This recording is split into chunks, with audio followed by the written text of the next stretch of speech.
અને એ સમયમાં નારદજી આવે છે। જુઓ, જ્યાં જ્યાં નારદજી આવ્યો છે ત્યાં ખેલ બનાવ્યો છે। કોક જગ્યાએ બગાડ્યો છે, કોક જગ્યાએ સુધાર્યો છે।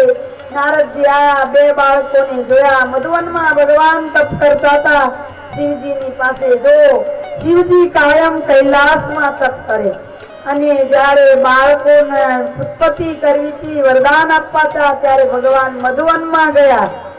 કેમ કે મધુવનમાં કામ આવતો નથી, ત્યાં ભગવાન કૃષ્ણનો વાસ છે। ભગવાને કામને નાથો હતો, એટલે ત્યાં કામ ન આવે, એટલે ભગવાન શિવજી મધુવનમાં તપ કરવા ગયા છે। નારદજી ત્યાં આવ્યા છે અને કહ્યું, અરે ભગવાન, તમે તો ભૂત જેવા ફરો છો શમશાનની। રાખ તોડો, નાગ ગાળે લટકાવો, ભૂતડા ભેગા ફરો, તમને ઘરની કોઈ ભાન જામ છે? હું અત્યારે જ આવ્યો છું કૈલાસમાંથી, તો શું ખબર છે? તમને કઈ ખબર નથી કે ના? અરે રે, તમે તો બહાર ભમો છો ને, ત્યાં સતીએ બે સંતાન ઉત્પન્ન કર્યા છે। ભગવાન ભાન ભૂલી ગયા છે। દોડતા દોડતા કૈલાસમાં આવ્યા, બે પુત્રોને જોયા, પુત્રોને પુત્રને બે બાળકોને જોયા। ભગવાન સાથે યુદ્ધ થાય છે ગણપતિનું। ગણપતિ યુદ્ધ કરે છે, 6 મહિના યુદ્ધ ચાલ્યું હતું। અને આ બાજુ માતાજી સ્નાન કરે છે, ખબર નથી। યુદ્ધ કરતા કરતા ભગવાને શિવજીએ ગણેશજીને મારી નાખ્યા। મસ્તક ચંદ્રના રથની અંદર જઈને પડ્યું। આજે પણ સંકટ ચતુર્થીને દિવસે તમે બધા ચંદ્રના દર્શન કરો છો ને, એના માટે ગણપતિના જન્મમાં ચોથને દિવસે ચંદ્રના દર્શન કરવા એ બધાને તમને નવાઈ નથી લાગતી? ચંદ્રને ને ગણેશને શું મેળ? પણ ગણપતિનું માથું હતું ને, એ શિવજીએ જયારે કાપ્યું ને, તે ચંદ્રના રથની અંદર જઈને પડ્યું હતું।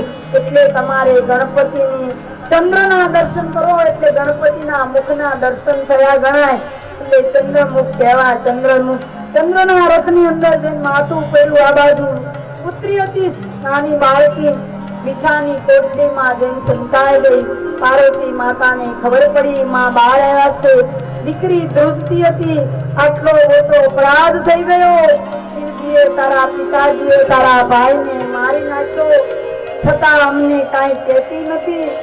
ત્યારે ઓખા ધ્રુજે છે, અને એક બાજુ માં શ્રાપ આપે છે, તો અસુરકુળમાં અવતરજે। ત્યારે કે માં, હું તારી દીકરી છું, મારી ઉપર આટલો મોટો અપરાધ। ત્યારે કે જા, તું તને કોઈ દેવ પરણી જશે તો અસુરકુળમાં અવતરીશ। પણ આ બાજુ બાણાસુર વરદાન માંગવા આવ્યો, એટલે માએ કહ્યું, તો જો તારા ભાગ્યમાં સંતાન નથી, પણ તું કહે તો તને એક પુત્રી આપું। બાણાસુર કહે, મારે પુત્રી આપો તો પુત્ર સમાન છે, કારણ કે કોઈ સારો રાજકુમાર આવશે, મારું નામ રાખશે, મારો જમાઈ બનશે, મને આનંદ થશે। આ બાજુ માતાજીએ વરદાન આપ્યું। બાણાવતીને ગર્ભ રહ્યો છે। શરદમાં પોષ મહિનાની પૂર્ણિમાને દિવસે પુત્રીનો જન્મ થયો છે। શુભ ચોઘડિયામાં જન્મ થયો છે, પણ લગ્ન સ્થાન બગડેલું હતું, એટલે બ્રાહ્મણોએ જ્યોતિષે જોઈને કહ્યું કે આ કન્યા પોતાના ઈચ્છાથી પરણશે। બાણાસુરને વિચાર આવ્યો, હું મહાપરાક્રમી અને મહેલ રચો, અને આ બાજુ મહેલ રચવા જાય છે એ પહેલા એક પ્રસંગ બને છે। બાણાસુર આખી નગર જીતવા નીકળ્યો છે, બધા દેશ દેશાંતર જીતી એ પાતાળમાં ગયો, ત્યારે બધા દેવો કહેવા લાગ્યા, મારા દેવો ઋષિઓ મુનિઓ યજ્ઞ કરતા હતા કે બાણાસુર આવ્યો છે, 1000 હાથ શિવજી આપ્યા છે, અને એના એક હાથની અંદર 1000 હાથીનું બળ છે। દેવોએ કહ્યું, ઋષિઓએ કહ્યું, તમે ગભરાશો નહીં, અમે આહુતિ આપીએ છીએ, અને આમાંથી એક બાળકી નીકળશે, તમે બાણાસુરને સોંપજો। સાંકડી સગાએ સગે એ દીકરી જેનું વેર લેશે, બાણાસુરને દીકરી કરીને દેવો આપે છે। ત્યારે બાણાસુરે કીધું કે મારે એક દીકરી છે, પ્રધાન કે મને આપો તો હું આનું કન્યાદાન દઉં। પુત્રીએ કહ્યું, મને જંગલમાં તપ કરવા દો, 6 મહિના પછી લઈ જજો। પ્રધાન આવ્યો, 6 મહિના પછી પુત્રીને લઈ ગયો છે। ઓખાની ઉત્પત્તિ થઈ, અહીંયા ચિત્રલેખાની ઉત્પત્તિ થઈ છે। બંને માળિયામાં મોટા થાય છે। એક દિવસ ચિત્રલેખાને કહે છે, મારે મહાદેવજીની પૂજા કરવા જઈ છે, જાઓ તમારા પિતાની રજા લઈ આવો।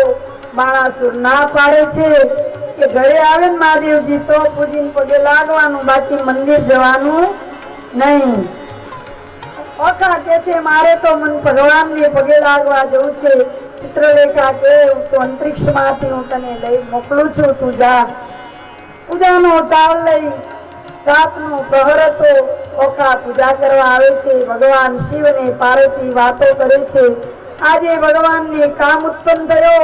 અરે કોઈ સ્ત્રી આવે છે. મા પાર્વતીએ ભગવાનનું ત્રીજું લોચન બંધ કર્યું. આ તો આપણી પુત્રી ઓખા આવે છે. ભગવાન શરમાયા છે. મા પાર્વતી કે તું તાવડી થઈને આવી, તને પતિ નહીં મળે.